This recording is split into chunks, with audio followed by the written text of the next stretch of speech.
بالله من الشيطان الرجيم. بسم الله الرحمن الرحيم. يا أيها الذين آمنوا إن جاءكم فاسق بنبأ فتبينوا أن تصيبوا قوما بجهالة فتصبحوا على ما فعلتم نادمين. وقال صلى الله عليه وسلم: كفى بالمرء كذبا أن يحدث بكل ما سمع، أو كما قال صلى الله عليه وسلم. عزیزان محترم،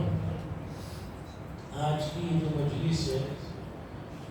11 محرم الحرام کی تاریخ، آپ حضرات سے واقع کربلا کے سلسلے میں یہ وعدہ تھا کہ واقع کربلا کا پس منظر، پیچھے کے حالات،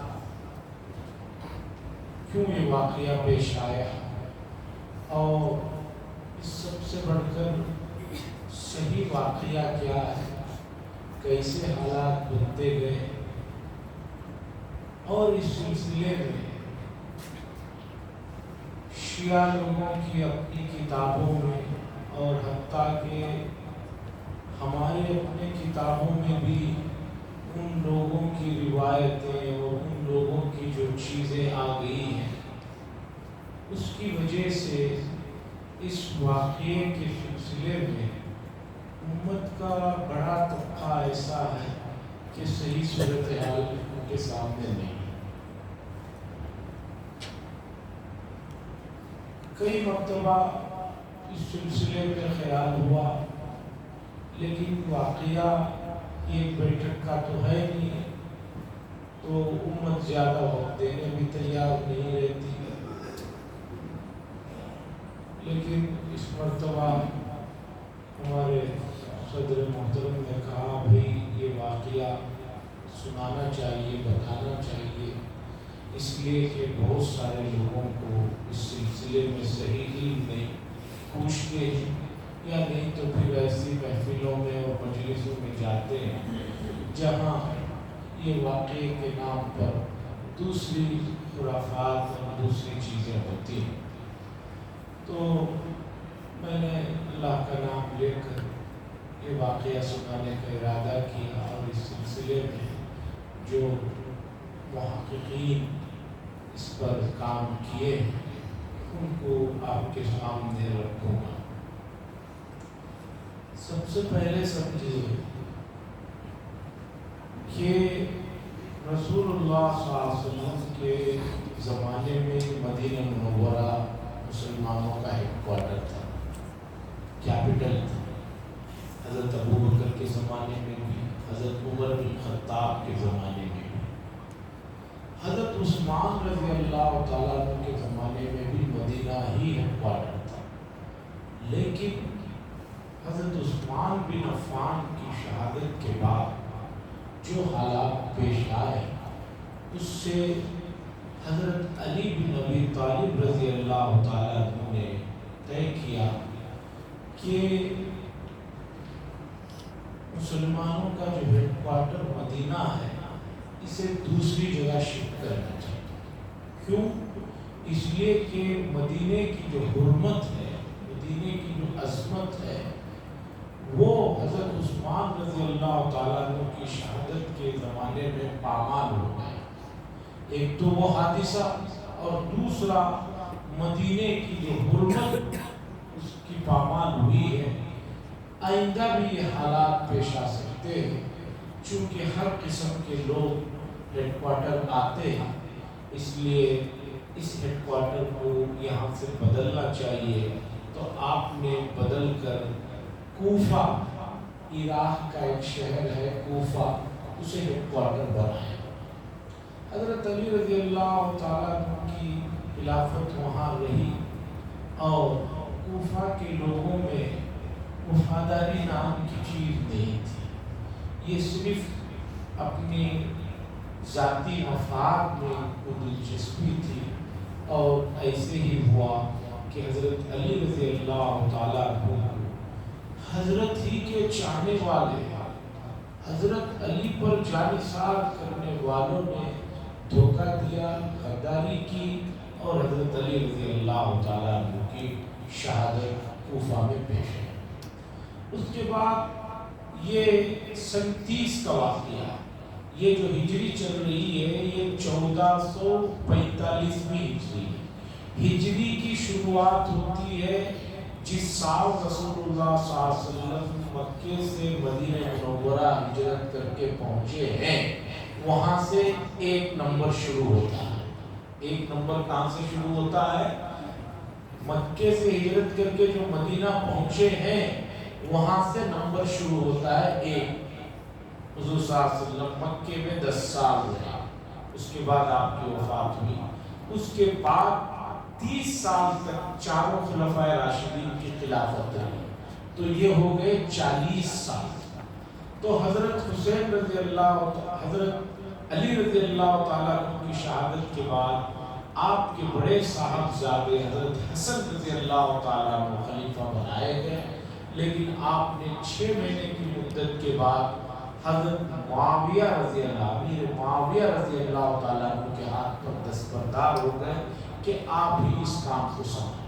چونکہ حضرت امیر معاویہ رضی اللہ تعالیٰ عنہ پہلے سے دمشق میں رہتے تھے اور پورے حالات انہوں نے تقریباً 10 سال سے سنبھالا ہوا تھا اور سیاسی نظم و ضبط کے آدمی تھے، تو حضرت حسن رضی اللہ تعالیٰ عنہ علمی آدمی تھے، تو انہوں نے ان کے ہاتھ میں دے دیا دستبردار۔ حضرت امیر معاویہ رضی اللہ تعالیٰ عنہ 40 سے لے کر 60 کے قریب یعنی کہ 20 سال تک امیر المومنین رہے۔ 60 ہجری میں یعنی حضور صلی اللہ علیہ وسلم کی ہجرت کے 60ویں سال جب حضرت امیر معاویہ رضی اللہ تعالیٰ عنہ بیمار ہونے لگے اور ان کو اندازہ ہوا کہ بھی اب وقت نہیں ہے، تو ان کے آس پاس جو لوگ تھے انہوں نے حضرت امیر معاویہ رضی اللہ تعالیٰ عنہ کو مشورہ دیا کہ آپ کے بعد خلیفہ کون ہوگا، اور آپ نے اس سلسلے میں کچھ کام نہیں کیا تو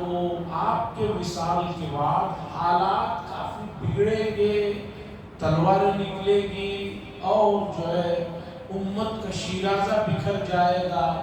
اور جو امت کا دبدبہ پوری دنیا میں ہے وہ ختم ہو جائے گا، اس لیے آپ اپنے بعد کسی کو اپنا جانشین مقرر کر دیجیے۔ تو ان کے قریب کے لوگوں نے ان کو مشورہ دیا کہ آپ اپنے فرزند یزید بن معاویہ کو خلیفہ مقرر کریں۔ تو امیر معاویہ رضی اللہ تعالیٰ عنہ نے ولی عہدی کے لیے جب اعلان کیا تو کچھ بڑے صحابہ تھے، ان سے بھی کہا کہ اس بات پر آپ لوگ بیعت کریں۔ تو کئی حضرات نے کہا کہ بھئی آپ ہیں، آپ کے حق پر تو ہم بیعت ہیں، آپ کے بعد کیا ہوگا اس سلسلے میں پہلے سے ہم بیعت کرنے کے لیے راضی نہیں۔ اب یہ سمجھیے کہ بیعت کیا چیز ہے جو آگے چل کر پورے واقعے میں بار بار جس کا ذکر آیا۔ رسول اللہ صلی اللہ علیہ وسلم کے بعد جو حضرات خلفائے راشدین تھے، حضرت ابوبکر، حضرت عمر، عثمان بن عفان، علی بن ابی طالب، یہ امین ہیں، اس بات پر لوگوں سے بیعت لی جاتی تھی۔ لوگ آتے آ کر جو ہے آپ کے ہاتھ پر بیعت کرتے کہ ہم نے آپ کو امیر تسلیم کر لیا ہے، امیر المومنین مان لیا ہے، آپ کی نگرانی میں آپ کی زیر قیادت ہم رہیں گے۔ اب ایک مرتبہ آدمی آ کر ہاتھ پر بیعت کر لیا کہ آپ امیر المومنین ہیں، تو اب اس آدمی کی یہ نہ مجال تھی نہ یہ اخلاقی طاقت تھی کہ یہ پیچھے جا کر بغاوت کرے۔ تو امیر معاویہ رضی اللہ تعالیٰ عنہ کا وصال ہوتا ہے 60 ہجری میں وصال ہوتا ہے، تو یزید خلیفہ بن جاتا ہے۔ یہ جو یزید صاحب ہیں جن کے بارے میں آگے چل کر بات آئے گی، جن کے دور خلافت میں یہ عظیم واقعہ شہادت کا پیش آیا، اس سلسلے میں جو مختلف رائے ہیں وہ سب میں آخر میں ذکر کروں گا، اور میں چاہتا ہوں واقعے کو تفصیل سے توجہ کے ساتھ سنیں۔ میں نے بہت کوشش کی ہے مختصر کر کے واقعے کو رکھنے۔ یزید حضرت امیر معاویہ ان کے والد کے انتقال کے بعد خلیفہ بنتا ہے۔ بننے کے بعد اس نے مدینہ منورہ کے گورنر ولید بن عتبہ کو خط لکھا کہ مدینے میں جو بڑے صحابہ ہیں ان کو بلاؤ اور بلا کر میرا یہ خط دکھاؤ جس میں والد کے انتقال کی خبر ہے، امیر معاویہ رضی اللہ تعالیٰ عنہ کی، اور ان لوگوں کو میرے ہاتھ پر بیعت لینے کے لیے کہو۔ اور پہلے زمانے میں امیر پر بیعت اگر لینا دور ہے، مسئلہ ہے، تو ان کے جو ماتحت ہوتے تھے، گورنر جو ہوتے تھے، ان کے ہاتھ پر بھی ان کے نام کا بیعت لے لیا جاتا تھا۔ خط آیا تو مدینے کے گورنر ولید بن عتبہ نے حضرت حسین، حضرت حسن رضی اللہ تعالیٰ عنہ تو انتقال ہو گیا تھا ان کا، حضرت حسین بن علی رضی اللہ تعالیٰ عنہ، حضرت عبداللہ ابن زبیر رضی اللہ تعالیٰ عنہ، حضرت عبداللہ ابن عمر رضی اللہ تعالیٰ عنہ، اور کچھ صحابہ بڑے تھے، ان کو بلوایا اور بلوا کر یزید کا خط پیش کیا گیا۔ ان حضرات نے خط کو پڑھا، سنا اور بہت افسوس کیا حضرت امیر معاویہ رضی اللہ تعالیٰ عنہ کے انتقال کا، اور اس کے بعد بیعت کی جب بات آئی تو ان لوگوں نے کہا کہ انشاءاللہ تھوڑا وقت دو، اس پر بھی سوچا جائے گا، یہ کہہ کر وہاں سے اس کے پاس سے مدینے سے آ گیا۔ آتے ہی دوسرے دن حضرت عبداللہ بن زبیر رضی اللہ تعالیٰ مکہ المکرمہ کو نکل گئے، اور حضرت حسین رضی اللہ تعالیٰ عنہ بھی مدینے سے مکے کی طرف نکل گئے۔ یزید کو اطلاع پہنچی کہ یہ حضرات مدینے سے نکل کر مکہ جا چکے ہیں اور بیعت کیے بغیر جا چکے ہیں، تو اس نے فوراً جو گورنر تھے ولید بن عتبہ ان کو جو ہے ڈسمس کر دیا، ڈیزال کر دیا، ان کو اس عہدے سے برخاست کر کے وہاں پر ایک دوسرے صاحب کو اشد کے نام سے معروف ہے، ان کو گورنر بنایا کہ تم آج سے گورنر ہو، اور کہا کہ مجھے فوراً ان حضرات کی بیعت چاہیے، اس لیے کہ اگر یہ لوگ بیعت کر لیے یزید کے ہاتھ پر کہ بھی ہاں آپ خلیفہ ہے، امیر المومنین ہے، تو اب ان کی طرف سے کوئی بغاوت کا یا ان کی طرف سے کسی بات کا خطرہ نہیں رہے گا، دوسرے لوگ بھی خود بخود جو ہے مجھے امیر مان لیں گے، اب کوئی مسئلہ نہیں۔ تو مدینے کے گورنر ولید بن عتبہ کو معزول کر کے ان کی جگہ ایک سخت آدمی کو گورنر بنایا گیا۔ وہ صاحب گورنر بنتے ہی انہوں نے فوراً مکہ المکرمہ کو فوج بھیجی، 1000 کی فوج بھیجی، اور عبداللہ ابن زبیر رضی اللہ تعالیٰ جو رسول اللہ صلی اللہ علیہ وسلم کے زوج محترمہ حضرت عائشہ رضی اللہ تعالیٰ عنہ کے بھانجے ہیں، ان کے پاس وہ فوج آئی، اور اس فوج میں ان کے ایک دوسرے بھائی تھے، وہ گورنر کی طرف سے آئے تھے، عبداللہ ابن زبیر رضی اللہ تعالیٰ عنہ سے کہا کہ بیعت کریں، انہوں نے کہا میں بیعت نہیں کروں گا۔ اس کے بعد ان دونوں حضرات کے درمیان میں جنگ ہوئی، اور اس میں حضرت عبداللہ ابن زبیر رضی اللہ تعالیٰ عنہ کامیاب ہو گئے۔ وہ جو 1000 کا لشکر آیا تھا مدینے سے ان کو گرفتار کرنے، وہ واپس چلا گیا۔ اب مدینے میں حضرت حسین رضی اللہ تعالیٰ عنہ تھے، کوفہ کے لوگ، حج کا موسم تھا، خطوط پر خطوط، آپ فوراً کوفہ آئے، آپ کے والد نے اسے ہیڈ کوارٹر بنایا تھا، ہم سب لوگ آپ پر جانثار ہیں، ہم یزید کو خلیفہ نہیں مانتے ہیں، ہمیں یزید پر اطمینان نہیں ہے، یہ آپ کا خاندانی حق ہے، آپ رسول اللہ صلی اللہ علیہ وسلم کے نواسے ہیں،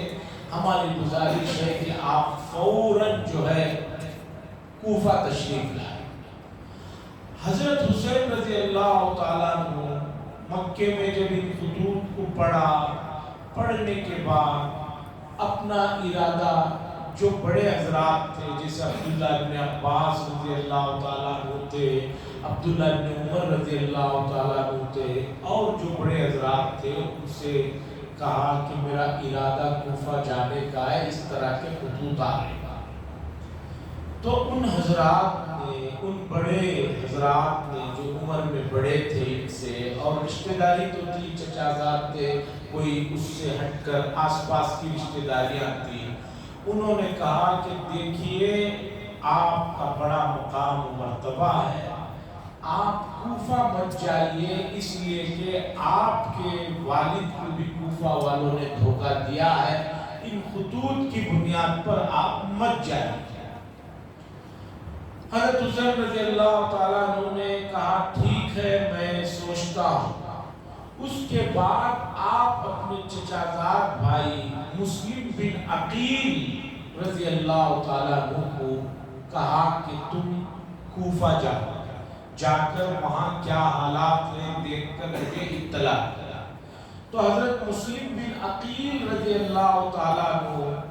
مکے سے نکلتے ہیں اور جو ہے کوفہ پہنچتے ہیں۔ کوفہ جب پہنچتے ہیں تو کوفہ کے اس وقت گورنر تھے حضرت نعمان بن بشیر رضی اللہ تعالیٰ، اور یہ آل بیت سے محبت کرتے تھے، صحابی تھے۔ تو یہ پہنچتے ہیں، حضرت مسلم بن عقیل جو ہی پہنچے ہیں تو عراق کے وہ لوگ جو حضرت حسین کے انتظار میں تھے، ان کا بڑا استقبال کیا اور کہا کہ جو ہے ہم آپ کے ساتھ ہیں، آپ کے خاندان کے ساتھ ہیں، آپ ہی خلیفہ ہونا چاہیے۔ ان کے ہاتھ پر عراق کے شہر کوفہ میں 18,000 لوگوں نے بیعت کی۔ کن کے ہاتھ پر؟ حضرت مسلم بن عقیل رضی اللہ تعالیٰ عنہ کے ہاتھ پر حضرت حسین رضی اللہ تعالیٰ عنہ کے لیے بیعت ہو رہی ہے۔ کن کے لیے؟ حضرت حسین رضی اللہ تعالیٰ عنہ کے لیے، لیکن ہاتھ کس کا ہے؟ مسلم بن عقیل۔ اس کی اجازت ہے، اس لیے کہ صلح حدیبیہ کے موقع پر رسول اللہ صلی اللہ علیہ وسلم نے جب معلوم ہوا کہ مکے میں حضرت عثمان رضی اللہ تعالیٰ عنہ کو شہید کر دیا گیا ہے، جب عمرے کو آئے تھے تو 1,500 صحابہ نے بیعت کی تھی، تو آخر میں رسول اللہ صلی اللہ علیہ وسلم نے فرمایا یہ عثمان بن عفان کی طرف سے میں بیعت کر رہا ہوں، یہ حضرت عثمان کا ہاتھ ہے، اپنے ہاتھ پر اپنے ہاتھ رکھ کر بیعت کی، یعنی ان کی طرف سے نیابت۔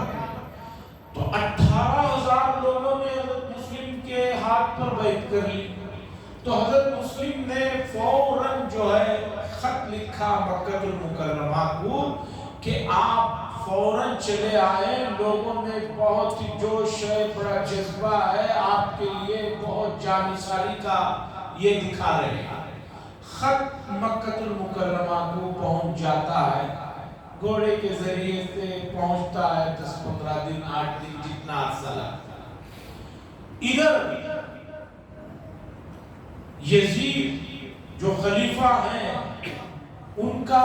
ہیڈ کوارٹر اس وقت میں دمشق تھا، ملک شام تھا۔ کوفہ حضرت علی رضی اللہ تعالیٰ نے ہیڈ کوارٹر بنایا تھا، حضرت امیر معاویہ رضی اللہ تعالیٰ دمشق میں رہتے تھے، سیریا ملک شام میں رہتے تھے، ہیڈ کوارٹر اب وہاں شفٹ ہو گیا تھا۔ یزید کو پتہ چلتا ہے کہ کوفہ کے اندر حضرت مسلم کے ہاتھ پر 18 یا کتنے کی ہزار لوگ جو ہے حضرت حسین کے نام پر بیعت کر رہے ہیں، تو اس یزید نے فوراً وہاں سے کوفہ کے گورنر کو فوراً ڈسمس کر دیتا ہے اور ڈیزال کر کے کوفہ کا نیا گورنر عبید اللہ ابن زیاد کو مقرر کر دیتا ہے۔ آگے چل کر اس پورے واقعے میں یہ جو عبید اللہ ابن زیاد ہے، جسے میں ابن زیاد کہوں گا،